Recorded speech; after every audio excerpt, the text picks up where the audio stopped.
All right, let's make a formal introduction for our listener. Good afternoon, Phil. My name is Claudio, and I'm calling you from Washington, D.C., from the studios in Fairfax City. But very grateful that Phil Manzanera accepted our invitation to our show. This is part two. Phil, welcome to the show. Thank you. I think part one, I was up in London. I'm now in a place called West Sussex in the south of England, about an hour and a half from London, and about half an hour from the coast. Good for you. So enjoy. I noticed the outfit. Yeah, it's very summer sunny now. outside. Hey, you enjoy the summer. Get the T-shirts on. That's right. Good for you, man.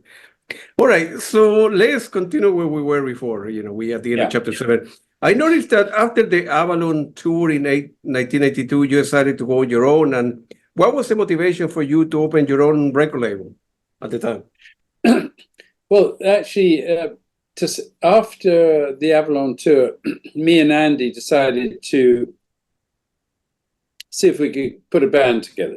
And we put it worked, called Explorers, and it worked for a few years, but it really wasn't going anywhere. So we decided to quit that. And then I was thinking what to do, and I thought I would return to my South American roots and try and re-examine things. And so that became an album called Southern Cross. And then with the McCormick brothers, they encouraged me to, why don't we just have our own label?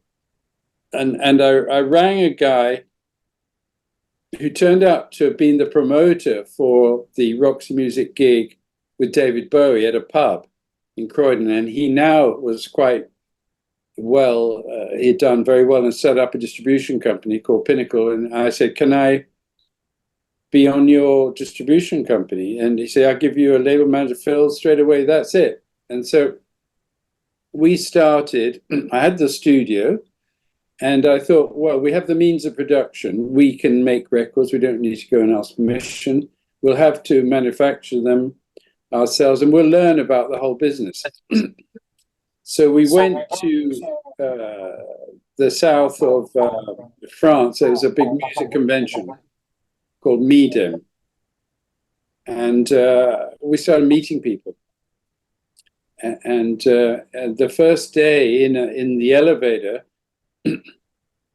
we got in the elevator at the hotel, and by the time we got down to the bottom floor, we had a deal with two nice guys who ran a company called Ryco Disc, and that was the first album that came out, and I think it was actually Christmas by the Players. Gotcha. Wow. So and that's where it started, and then we started just putting out stuff ourselves until the bank told me if I made one more recording, they'd take the whole thing away from me, because I was like signing people and doing all sorts of stuff. And obviously, unless you have hits, you can't get the income back in. So I was just getting crazy, carried away. So and then when they invented the internet, I saw a way to restart it all up in a much more economical way. And so I've had a label since 1989, really. Gotcha. Good for you. And at the time, I just described in the book that you found out that no one else in the UK music industry who spoke Spanish and had the necessary linguistic production and mixing. So I thought, well, what about if I approach some of the guys in Mexico and Spain and Latin America, and you got a hold of a lot of great people. So because the rock in español genres, right? Feel free to describe how that came about and what are the people that you end up working with. When we went down to Midem, south of France, to make contacts, and as I said, the first day we were in the lift and we got a deal with an American company. So I also bumped into a lot of people from the Spanish independent records labels, and they all used to congregate together, and most of the people weren't interested in what they had to say. But because I spoke Spanish, we had drinks together and we had a lot of fun. And then they asked me straight, will you produce somebody? So I started early on with a production for a Spanish band called Los Mosquitos. Yeah. And it was on an independent label called Twins, and then became Twins DRO. And it was the beginning of the Spanish independent label movement. And so through meeting all those people in south of France, and then going to Madrid and meeting more people, I eventually ended up with the chance to produce Héroes del Silencio.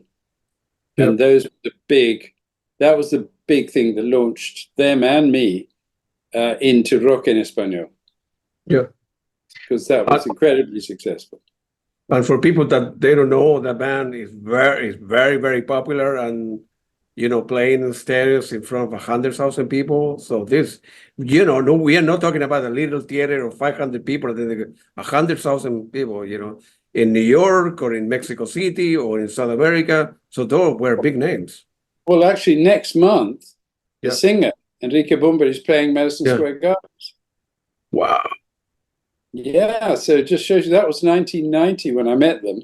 Yeah, I got you. And 30 years later, he is a superstar in rock en español in Mexico, in people who speak Spanish in America, in South America, in Spain, obviously. And I always called him like the David Bowie of rock en español. Good, that's great. And also as well, Fito Páez from Argentina, you work, Aterciopelado from Colombia, and many other, and the rest is history. Draco Rosa, Robbie Rosa, from Puerto Rico. Yeah, those are big names. And I believe that, some year later in 1992, you got a call to organize a pre-event in what they call the Expo 92 in Seville, in Spain.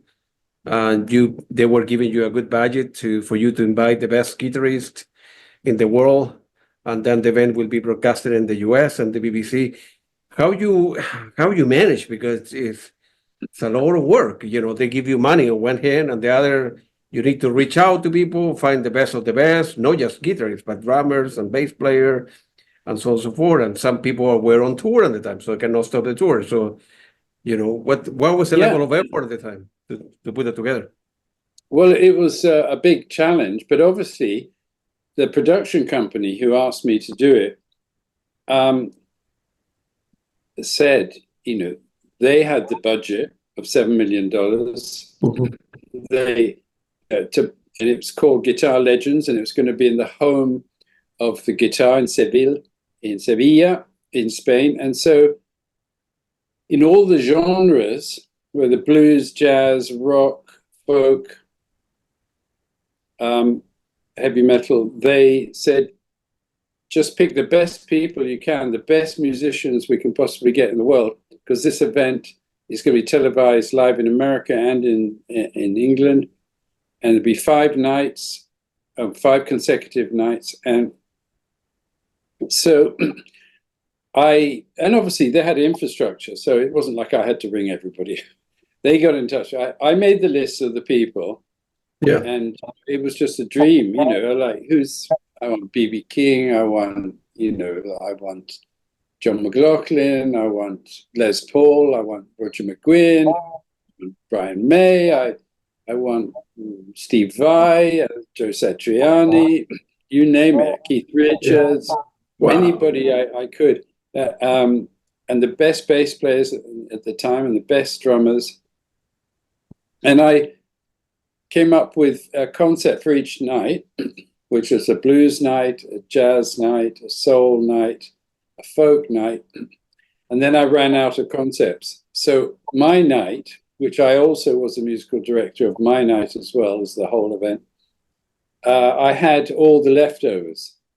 So I had Jack Bruce, I had Joe Cocker, I had Bob Dylan, I had Keith Richards, I had just the most fantastic group of people who all played separately, and I played myself my own set, and created an evening, and it was big, and it was a big challenge. And we had Phil Ramone as the producer for producing the sound. in the truck and everything. So we had top people, and it was just a joy, you know, and just for me to meet all these people was incredible. But the challenge to put in, I don't know, 5-6 guy or the fan band from night two, still a lot of coordination, what they want to play, in which order they want to get. You know, remember that tonight's blues or no hardcore or no or this or that.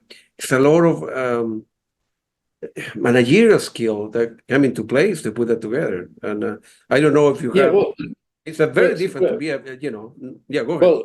Well, what you have to do is you have to delegate. So for each night, say the blues night, I delegated somebody to be in charge of that night out of the musicians. So Robert Creme was in charge of the blues night. Yeah. And then Brian May was in charge of the sort of rock night, and then the folk night, maybe it was Roger McGuinn, I can't remember. So even though I was the capo, you know, you have to delegate to other people down there. So you don't have to choose all the music yourself. But I did for my night, but not for the other nights, right? The other night, and really those musicians could choose within their set. They could choose whatever they wanted to play to show them off. Joe Satriani or Steve Vai or, you know, Brian May and Paul Rogers, you know, and Jack Bruce. Yeah. So luckily for me, I got to play with Jack Bruce, and we played Creme. We played Sunshine of Your Love. We played White Room. And we played, can't remember, I'd have to go. It's all on YouTube, you can see. Yeah. I don't know, I don't know if they end up putting together like Blu-ray didn't exist at the time, but like a DVD series for the night, or no? No, they couldn't, because it was too difficult, because there were so many artists and they all had different record companies and different labels, and it would have been a nightmare to finance the acquisition of all the rights. Right, to put that together. So never released as anything, you know. Yeah, I got you. But people can see it on YouTube. I need to look for that. I knew about the events, but I've never seen the video. I think you have you mentioned in the book a great story that you have with Bob Dylan about the Tex-Mex song in 1947. Feel free to elaborate on that, because that is very funny. And well, yeah, I mean, first of all, I love Bob Dylan. I think he's a genius. Yeah, and I know that I've watched many interviews with people who talk about they have a Bob Dylan story, and you know, it is something that you dream about, that maybe one day you would work with Bob Dylan, and you hope, you know, you don't know what's going to happen, man. But what tends to happen in practice is that his method of working is totally unique, but certain things are the same. You don't know what's going to happen. You don't know whether he's going to appear or not. You don't know what songs he's going to play. I think he sort of likes to play with people a bit. But when I was tasked with helping to rehearse him, and we rehearsed underneath the stage in Seville, and it was, you know, it was very hot outside, but obviously it was cold inside. And for singers, it's not good to have a lot of air conditioning. But he was wearing a parka, and it was like 85 degrees outside, a thing with a big hood. But he, you know, so when he came into the room, and it's all in the book, and I you know, his manager introduced me, and he's still the manager, actually, I think. And I had no idea what he wanted to play, and I had gone to a record store in London and bought, just to remind myself, all his songs, so that we could be ready for any song that he chose. But then he suddenly said, "Do you know this Tex-Mex song from 1947?" Mm-hmm. And I was like completely confused, you know. So like, no. And I looked at everybody else. Anybody know this song? No, no one knew. I said, well, you play it and we'll follow the chords and we'll learn it. And then he proceeded to play it differently every time. And so everybody was like looking down on the floor and making excuses to leave the room until eventually it was just the two of us left there. And then he said, Phil, why don't we just get rid of all the other people? Just play 2 acoustic guitars. I said, oh, no. The thing is, the organizers want us to play all along the Watchtower, definitely, but not your version, the Jimi Hendrix version. It was a bit difficult to see that. Yeah, no kidding. With Bob Dylan. But anyway, we started playing the song, and he just didn't sing. So it was like, it was only 3 chords. So after about 5 minutes, it just like stopped. And I thought, oh, what are we going to do? This is a disaster.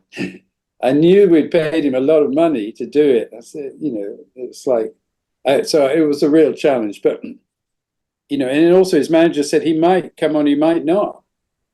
If he doesn't come on, who's going to sing the songs?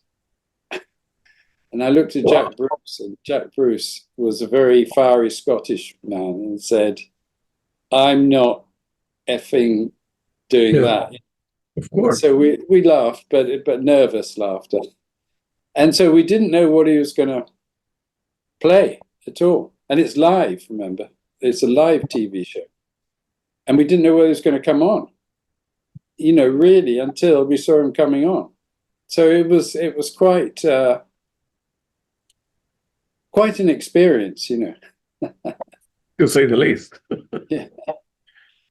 Well, I don't know, looking back, you thought that because your last name is Manzanera, maybe he thought that you were from Mexico, and because that was in Spain, he want to play that game, I suppose, instead of, a lot of famous people are in this. Well, maybe he thought that was, thinking about it, he probably thought I was Mexican and he was being very nice.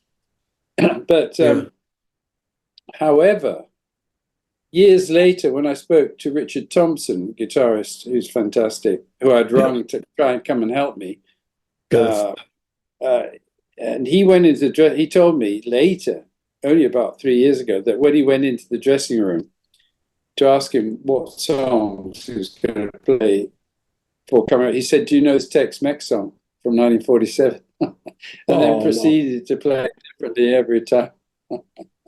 So you can see on the YouTube us like all looking at each other, trying to make signs to what chords, and the G or a C, and I've got no idea what song he played. I've got no idea.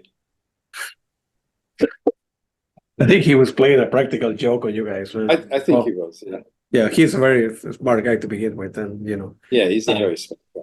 Yeah. So, and all right. So that's story.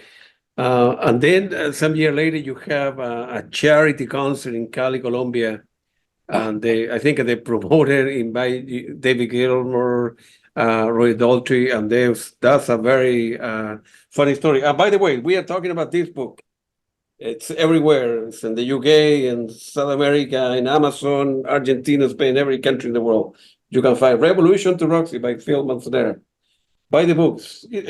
Actually, the picture in the book are great. It's easy to read. You can read in a couple afternoon, I think. And sure. There's a lot of funny stories, and believe it or not, you get to know Phil Manzanera better than his own members in the Roxy Music band, actually, because you describe your upbringing and your heritage, and it's a lot of great stories here. So get the book, by the way. Oh. And there's a Spanish version as well. Oh, really? Oh, I didn't know that. Yeah. Yeah. In fact, look, I'll show you. I think I've got a copy here. Look. All right. De la Revolución de Roxy. All right. That's great, man. Yeah. It was traducción de Ramón de España. He did a great job. It's very funny. I enjoyed reading the Spanish version almost more than my English version. Really? Oh, you need to give it to your wife so she can learn Spanish. Or some Yeah. other, or David, send a copy to David Gilmour. It's my new book. But you I've don't tell given him my new book. but Yeah, you don't send don't send the English version. English. The Send practical the jokes. Spanish. Yeah, actually send one to Bob Dylan, you know. Remember about the tax song in 1947? Here's a gift for you. He'd laugh. Yeah. Yeah, all right. Of course you. All right. So we're talking about the Cali, Colombia concert, and I think it was a charity concert. You didn't Yeah. know Well, what you guys were getting yourself into it. So yeah. I'm trying to think. I think it was 1992. I'd have to check now because, but there was a bass player in England who a Colombian bass player called Chucho Merchan, who had come over to England and played with Pete Townsend. He was in the Eurythmics for a bit, and I did some recording with him, and he worked with David Gilmour, and someone got in touch with him from Cali and said, would these guys like to come and play at a World Ecological Conference, a charity event, and we'll pay first-class flights and all the hotels and everything. No payment, but come and do the. And we all thought, well, this would be fantastic because it was the first time ever in South America that their Pink Floyd songs would have been played, and also Who songs with Roger Daltrey singing and us playing along with him. So we all jumped on a plane with the manager of Pink Floyd, and right, we're going to have a great fun time. And of course, we were a bunch of like numpty musicians because, unbeknownst to us, although I did know a little bit because my mother was Colombian, obviously, that there was the whole cartel war going on between Medellin and Cali, and that was exactly the period with Escobar and the people in Cali. And we flew right into it. And then the morning after we arrived, and one of my cousins flew the plane from Bogota to Cali because a lot of the Manzaneras are pilots and capitanes. And the next morning we woke up on the front page of the paper in Cali, it said, don't go to the concert. It's a money laundering exercise for the cartel. And what I've since discovered only this year when I went to Colombia is that it probably was the cartel who put that announcement up because they had allowed the concert to occur on a football stadium, and it was their football stadium, and it was their soccer team that they had. And they realized that if you had loads of people on the turf, on the grass, it would ruin all the grass. So they said, oh, no, we can't have this. So I think they spoilt it themselves. But we didn't know that. So we thought the manager went berserk, and he went into Lucho's room and said, what have you done? You're a fantastic bass player, but don't ever organize a concert. What are we going to do? And this and that. And in the end, we did play. Again, it's on YouTube, some of it. Maybe to about 100 people in a big 30,000 with lots of guys with machine guns all around. And it was just like a crazy, crazy thing. So one of those, it's typical of musicians. They think, yeah, that'll be fun. Let's do it without really thinking what's going to happen. Yeah. But it was the first time that Pink Floyd or Who music was ever played. And, yeah. But not many people saw it. Yeah. And then as after the concert, I think you were visiting family member and you end up checking out of the hotel, and they say, hey, by the way, Mr. Manzanera, you owe us, it was $4,000 or whatever the amount. And you say, no, they invite me, I'm not paying a penny. No, Mr. Manzanera, you cannot leave if you don't pay. And you went to the airport, your cousin was flying, and then that maitre d', the hotel guy came rushing into the airport, and we were all in the first class section waiting to leave. And again, my cousin was going to fly the plane, and the guy came rushing and said, "You owe the money." And we were told that it was all, you know, expenses paid and everything. And then so my cousin had to say to him, "How dare you speak to these guys are very famous and get out of here," and all this. So he went, it was like a complete joke, the whole thing, you know. But luckily, we got out alive, quite frankly. Yeah, to be. I think probably, I don't know. Your life, man, has so many twists and turn, and looking back at your life, man, it's a lot of anecdote and things that happened to you, and it's as if you are torn between two lives because, well, you were born in the UK, you went to Latin America when you were little, you stayed so many years, you learned the language, your mom is from Colombia, then you went back, and, you know, I suppose when you get bored or run out of ideas, you go back to your Latin roots, and then when you're there, you know, people call you, "Hey, come back to the UK or Germany to do them gigs." So in your head, I imagine that there are two different worlds running and at the same time, you know, it's Yeah, well, it's true. which is great. I think there's a duality. I mean, a lot of people like you speak Spanish as well as English. Yeah. There's different cultures, you know, that have different languages, and you kind of adopt some of the traits of those cultures when you speak in a certain language. Right. So because it's always been Spanish, which I learned in 3 months when I was sent to school in Cuba in 1957, I've always been bilingual. I have a Latin side, and then I have a British side, which is like my father was British, my mother was Colombian. And so, yes, a duality, if you like, always.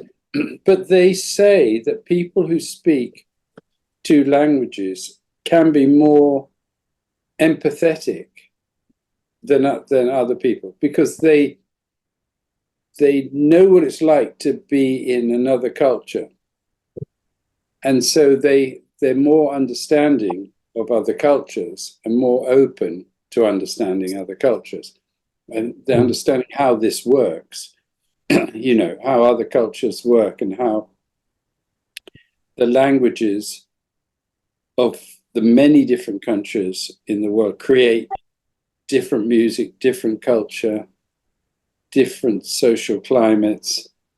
And so I'm very pleased to be what I call mixed race. I'm half Colombian and I'm half British, you know. I see it as a positive thing, you know. There's Great Britain has one of the biggest multiracial populations in the world, actually.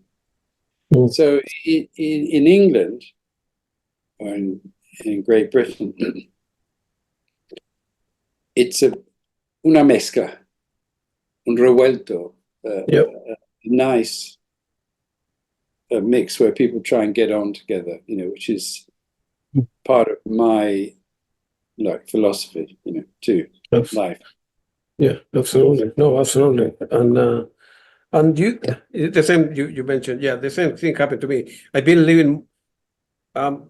been living here in the U.S. more years in the U.S. than the years that I live in Chile. So I'm, in that sense, you know, more American, and I carry a U.S. passport than Latin American guy. But when I go there to visit family, friend, and in my head, I switch it's a switch. And then I because I know the customs are different, the things that I can get away with here in the U.S., I want me to do it, and vice versa. And it's great. It have opened a lot of doors for me. So, you know, it's beautiful that people can adapt to different culture and be, like you mentioned, be more sympathetic.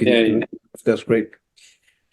And then in 1999, you got a call from Dan Schioboli asking you to play in the forthcoming Women Festival in South America, the Women, and famous festival that was originally, I think, Peter Gabriel at the time, right? Was the Peter first one Gabriel that started up the World Mad. Started up, right? Yeah. World Music Festivals, Yeah. So you end up going there. You like your experience there? I did.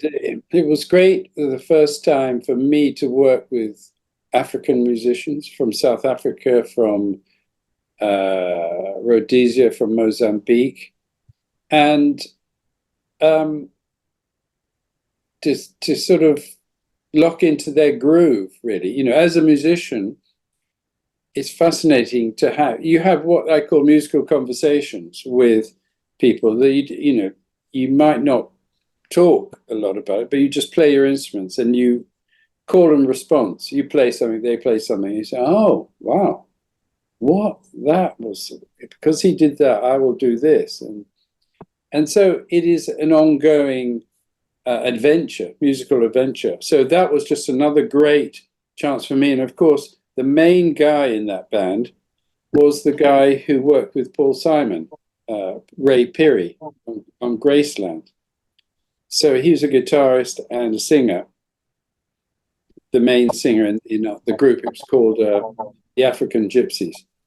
And that was a very enriching experience. And then I continued to go back to South Africa with similar type of projects, but not under the WOMAD banner, but based in Durban. But again, bringing musicians in from India, from all over Africa. And it was a very enriching experience, and I got to eventually to work with Nfale Uarte, who is a kora player and a griot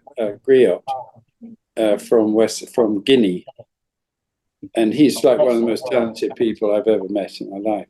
And he's my hero, He's like 6'6" tall, is a fashion icon. He's the most incredible musician and singer, and works to get water for his village and everything, and lives in Belgium a lot of the time, actually. That's great, man. 2 years later, Brian ended up calling you, and you end up meeting him in a country club about the possibility of bringing back the Roxy for a 70 gig tour in Europe, Canada, and the States. Now, talking about the tour of 2001. Feel free to elaborate how they came together. Actually, I was there. He's the tour program that. Yeah, that's the tour program. Wow. Yeah, in fact, he was. Here are my tickets. I have some of them. I have not saved everything, but some of them I saved. Oh, Greek Theatre. That was a great gig. Yeah, that was lovely to play there. We paid $53. 20 years ago was, good money. Yeah, that's an unbelievable place, man. The Greek Theatre. So you end up meeting with him, and they need to be like an obscure place, because if you had met in London, everybody will, hey, maybe these two guys are talking, and so the rumors and it will start. You see a picture of the two of you. Yeah. It was about 5 minutes from here. It was in a pub. We call a bar as a pub. And he lives about 10 minutes from here. So we met halfway in this pub, and it was empty, actually. There was only us in there. And he's quite famous, so. But yeah, we had a nice chat. And I had already played on the Millennium Evening, just as a guest of his. For the first time in 18 years, we'd played together. And I played on a couple of numbers when the clock at Greenwich Mean Time, when the clock struck 12 o'clock.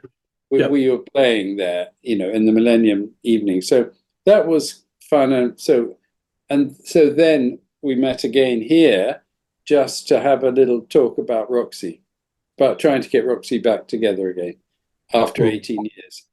And it turned out well, actually. If I look at the DVD from that tour, we didn't have that many extra musicians on stage, but they all counted. They were fantastic. Sarah Brown, who sings with Simple Minds now. That's right, was the only singer, extra singer, and we had a great New York session player on bass, but the rest of us, I'm trying to remember now. Well, whatever. It was good, and when it finished, we were surprised that we actually enjoyed it, and it was really good. So, Brian rang up and said, "Why don't we do few more. So we continued for like another 5 years, really. And then it became too much and we like gave up again and had a break. And then we got back together again for another 5 years. And then we had a break. Yeah. And then Is it very difficult to, I suppose, the life of a musician be on the road for that many years? I mean, for that many months, because you need to be in the gig, but 4 o'clock, but do some check, then you go to the hotel, get changed, do the gig, 8 to 10:30, you go back to the hotel. With all the adrenaline, it's hard to fall asleep. And they play, you get a beer or go to dinner, you fall asleep at 1 o'clock in the morning, and then in the morning you either need to catch another flight for another city or catch a bus, and then you do the same thing. So you end up working in different hotels at different times of the year, at different times. You don't get to know the city. Hey, I went to London, I went in Paris, I go to France, and I don't, it's that's common. tough, and it's not, you miss the family and your wife, the kids, you're sleeping in the same room, and it's Yeah, to be fair, I don't think we did a really lot of touring compared to other bands because we couldn't take it. I mean, I think 6 weeks was the longest tour we ever did. Yeah. And after that 6-week tour, we didn't work together for 18 years. That's so right. we never did a 6-week tour again. Yeah. So, but if I think because we had all these breaks, you forget, and then you come back to it with enthusiasm, and then you remember gradually, and then you think, oh no, stop. So that's probably another reason why we could do about 5 years at it one go, and then before we said no more. And and then at the end, finally, with the tour that finished 2 years ago, we said this is a farewell tour, and it is farewell. We're not touring anymore, so definitely not doing any more gigs. So there will be material coming out because we filmed it all and we recorded it all, and I think it would be a nice package. But we haven't even started on that, so that there's no way that would come out for another 4 years. So Roxy's, the brand, if you'd like to call it a brand, will continue with all sorts of things. And there's the Dolby Atmos version of Avalon coming out soon, which is going to be fantastic. I got you. Yeah, I got you. Yeah. So Roxy, although it's not playing live, will continue. But that last tour that we did was as far as I'm concerned, it was the best tour we ever did. And I'm so pleased that we did it and it's finished. And it finished well. Yeah, well, I was lucky that I attended a gig as well, and I think you performed in 13 arena show, 10 across North America, 3 in the UK. I think you ended up playing in Toronto. I saw you here in Washington, D.C., and I went to the Boston Garden, the gig in Boston. That was unbelievable. It's unbelievable. And I remember when I visited you in your place, I gave you some pictures, some of the pictures that I took, and they were great. It was a great concert, man. It was, it's a good way to finish. Yeah. Well, maybe Brian will call you in a couple of years again, and he will ask you, hey, do you fancy doing some gigs? No, he won't. No, he won't. No, and in fact, as you saw, you came to London and saw the AM PM gigs with me, Andy Mackay, and Paul Thompson. Paul, that is something that we might go out and play. It's a totally different kind of thing. Much smaller and much more experimental. And that, at the moment, that's what interests us. Yeah. Because it's always about the music. Yeah, there was I think you ended up playing like 4 nights in that particular. I think it was like a movie theater or something like that. And there was very cozy, only like 150 people there, and then at the end you go to the bar, you end up taking picture with the guys or the girls that attended. You're selling books and selling vinyl and CDs, whatever. It was a great, very cozy place. It was a nice, intimate thing. After playing very big venues, it's lovely to actually, when you're playing, to see the people sitting there. And if you're sort of improvising a lot, it's good to see what people are liking and not, So it's a strange genre. It's not jazz, and it's a little bit free form, but it's sort of rock.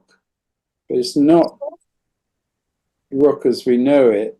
It's about sounds, it's about textures, and we had all the videos that I'd done shown on the screen. That's right, yeah. So it's a bit like going back to the 60s in London, where there were arts labs and early Pink Floyd and stuff like that. So it's a bit of that coming out, which is very enjoyable to play, and you hope that you will come up with something interesting for people to listen to. But we recorded all that as well and filmed it, so we will bring that out so that people can see what it was, even though it was only to 75 people a night. And did you say that you may put that album or video, whatever, and then try to tour again in the fall, hopefully, or not this year? No, it would be next year, because that kind of thing is not straightforward, and touring is not straightforward. The expenses of touring, and obviously we like to pay the people who work with us well, so it's got to be budgeted properly and organized properly, and for everybody to enjoy it. That's the thing about touring, with at every level of musicians, when they start out and the middle period and the top, it has to be the running of the logistics have to be really aligned, good. right? So, Aligned, and so that it becomes comfortable. excellent. And so you can do your music properly without worrying about, are we going to get to the airport in time, because last time the van broke down. There's no taxi. I know. By the way, Sonia Bernardo, she's very good. She's unbelievable. So she's great, half Portuguese, half British. She's a real character.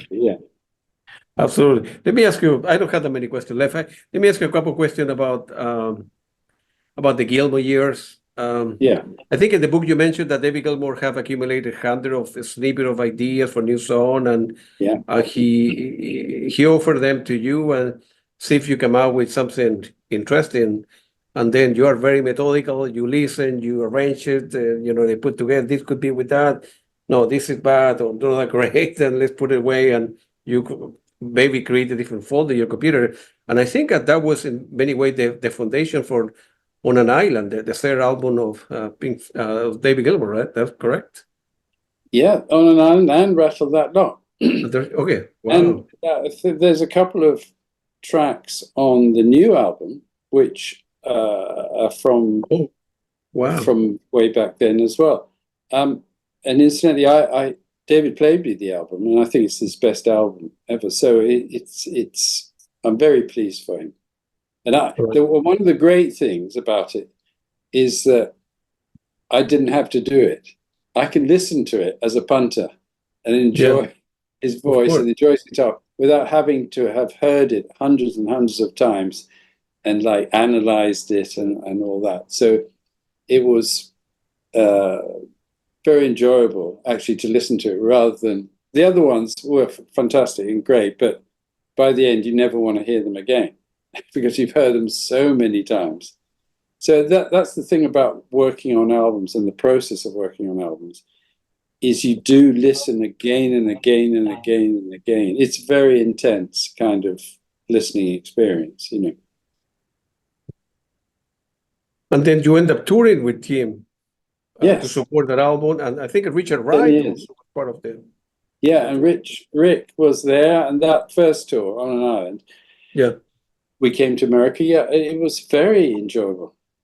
Very, very enjoyable. And David hadn't toured for many years. maybe 20 years or something. And then there was 10 years in between On an Island and Rattle That Lock. And now there's been 10 years since Rattle That Lock to the new one. The new one, right? So yeah. And you were the co-producer for that album, right? The not the one that is coming up in September, but the Rattle That Lock one. Yeah, and also we did Live in Gdansk with that album, and also I did The Endless River, the Pink Floyd. Yeah. Which was a tribute to Rick, really. Yeah. Yeah. And then you end up, I think that album, that show in Poland was in front of like 50,000 people, right? Load of people in Gdansk. Yeah. As a celebration of solidarity, Lech Walesa. Yeah. So, and that was beautiful with a big orchestra, a Polish orchestra, and everything.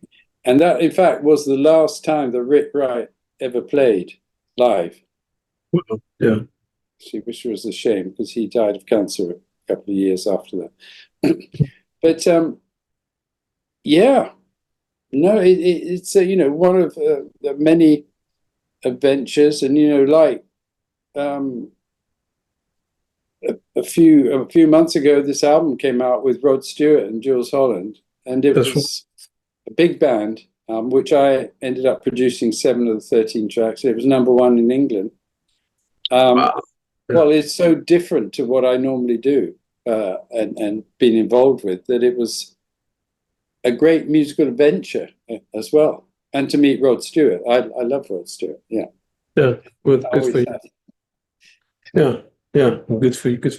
Feel free to elaborate on your collaboration with Jay-Z and Kanye West on a guitar riff that I think they end up sampling your guitar riff from an album, I think it's K-Scope, that you did many years before. So I think you mentioned the book, but feel free to, you were driving with your son one day and somebody... I was driving up in London near Ladbroke Grove with my son, and the phone went, and it was Rockefeller Records in New York. And they said, we want to tell you that Jay-Z and Kanye West have sampled your guitar riff, and they made a song out of the riff. It's, goes through the whole song, and it's coming out next week on their album, Watch the Throne. And we can't send you the track, but we'll play it to you down the phone.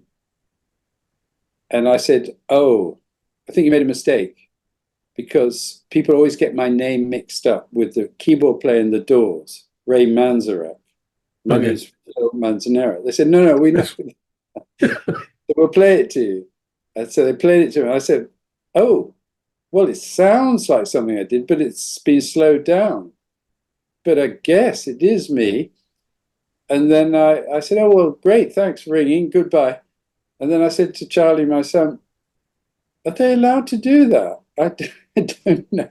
I've not, it could have been some terrible lyrics on it that I would have been not happy with. And so I said, you know what, I'll ring the people who own the copyright. And that was Virgin Records. And the business affairs lady said, oh, yeah, we know all about it. Don't worry, you'll be happy because you're getting more than they are. I said, really? But are they allowed to do that? Oh, yeah. No, we said yes. And then I said, okay, well, I put the phone down there. I said, well, hang on. I wrote it as well. I'll ring the publisher. Same thing, Universal. Do you know anything about this? Oh, yeah, no, we know. You're going to be happy. I said, but, okay, well, whatever. And so then, it came out. And it was #1. It won a Grammy, that track. It was in The Great Gatsby. It was in Safe House with Denzel Washington. It was in car commercials during the Super Bowl.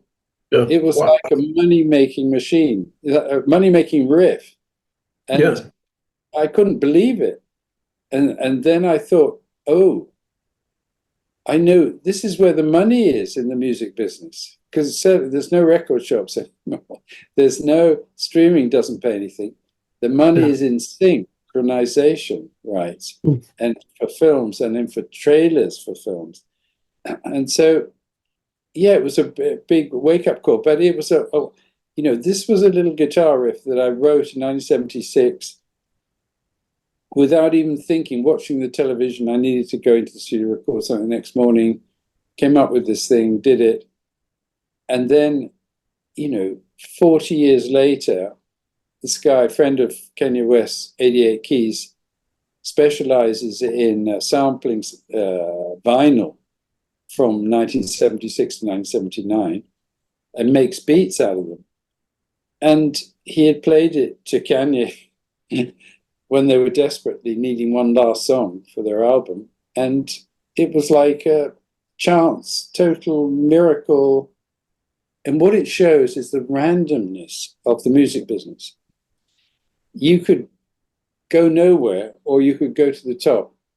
And it's just totally random, But the important thing is that you continue making music, and by hook or by crook, and you don't let the system get you down, and you don't let big multinational companies get you down, and you find a way to make music and keep making it and keep getting it out there, because it's all about the music.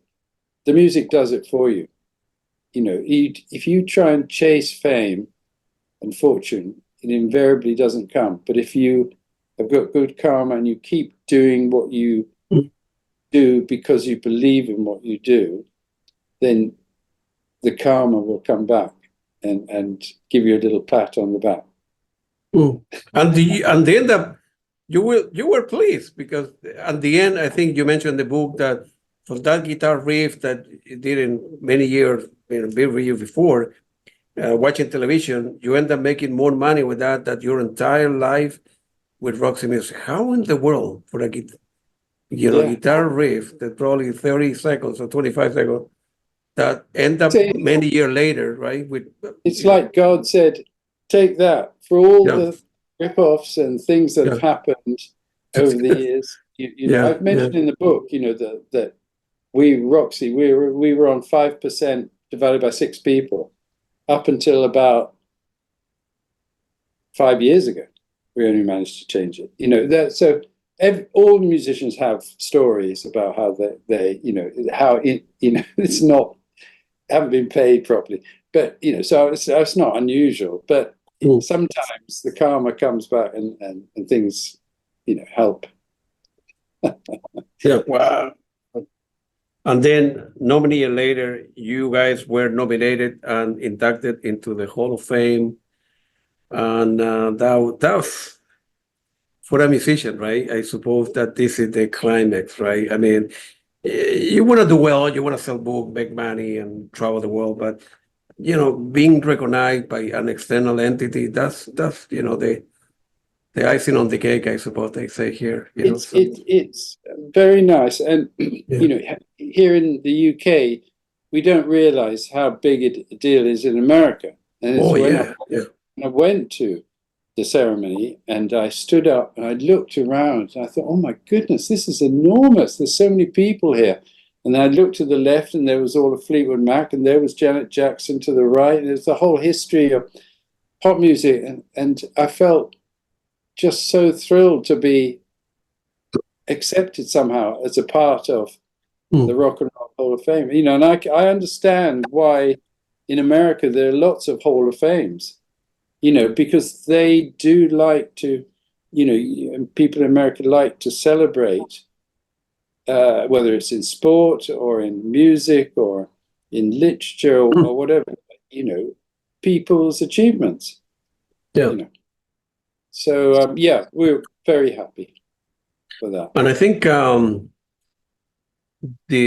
I read somewhere that John Taylor from Duran Duran, he mentioned somewhere that, if it wasn't for Roxy Music, there will be no Duran Duran. So they They were very sweet. They did the induction. The induction, right? The process, right? Yeah, Simon and Simon Simon. They were very generous, and they're lovely guys. You know, we all come from somewhere. We all, you know, my heroes were the Beatles and the Stones and the Kinks and Jimi Hendrix, and you know, and everybody has somebody before them that inspires them to get into the music business. And so it was lovely to acknowledge us. Yeah, I got you. And you, in terms, in this example, Grand Duran will inspire other band that will inspire another band, and so on and so forth. You know, music is a beautiful thing, man. Music. You know, by doing this book and the memoir, what I've realized is that music is a thread that goes through my whole life. Since my mum started teaching me to play guitar in Havana in 1957, that has been the constant thing that's always been with me. The guitar, and there's the guitar behind me. That's right. Oh, that's the one. Guitar, that's the one. It made in Havana.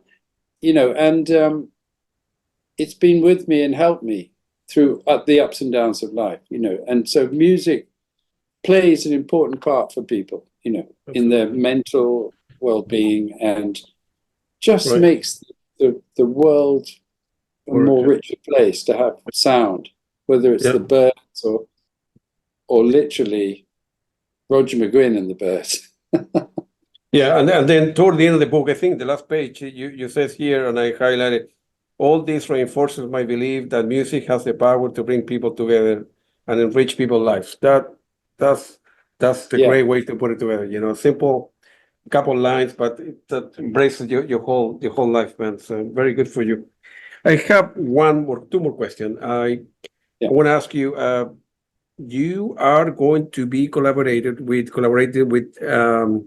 Lisa Gerard from the Candence, Marcello Di Francisci, in an album called The Poetry of Life, that Marcello and Lisa are bringing together, you know, the best of the best musicians. And I think the album, when I talked to Marcello yesterday, it's going to be released in probably 3-4 months, and they're looking for a record label. But from what I hear is that, you know, they're very happy with your play, contribution. With your contribution. And it's coming along very nice. Well, that's good to hear. I'm really looking forward to hearing it. And there's such a nice bunch of people, those two, you know, and very talented. Yeah, so I can't wait to hear it. Yeah. Hopefully soon. Yeah, me too. Hopefully it will be released. So what is coming up for you, Phil? So you say that you made the Avalon, the extended edition, and then there's the Dolby Atmos version of Avalon coming this year. Also, in sometime between September and November, I have a box set coming out of 10 CDs plus an 11th CD of stuff that people haven't heard before, like my demo for the Pink Floyd track, Momentary Lapse of Reason, that I gave to David to write some lines to, and just odd things like that, and a big book with it with photos, and so that's exciting. That's going to come out, and then I'm doing some like talks. I do talks in with the book, and I play some guitar. And I've been doing that, and I've got about 8 more over the rest of the year to do in the UK, and one in Vienna. And then you know, hopefully next year we can do some AM PM gigs, and also bring out that album, and then working towards some special editions of the 801 Live and Quiet Songs. Good for you. Yeah, good for you. Yeah, so it's lots of music, basically. Good for you. New and old. No, that's good, man. And then those talks for promoting the books and playing a little bit of guitar there. And where you're going to be announcing those in Facebook and your website, people can see. Yeah, that's right. yeah, there's I've got a list here, Yeah. but I All right. haven't. I need to put them up, but there's about 1 or 2 a month. Yeah. Over the next 6 or 7 months. Yeah. I got you. I got you. Yeah, I may surprise you one day, and I won't tell you that I'm to show up Turn there. up. Okay. And turn up, yeah, And then when you are here in DC or New York promoting your book as well, we'll do another interview and I hope so. Yeah, especially in Washington. Yeah, I'm Yes. coming for you. Okay, I will be waiting for you here, man. And remember that my wife is from Colombia, so you will have Muy bien, the best vamos meal a of your life, man, here at home, man. un sancocho de no sé qué. Oh, yeah. You know where it's coming. I know. It was very nice talking to you, Phil. Good luck with the book and everything you're Thank doing. you, Claudio. You're a very good Very person, much. and very nice talking to you again, man. Bueno, un abrazo grande, ¿eh? Igualmente, saludos. Chao, gracias. Gracias. Vamos.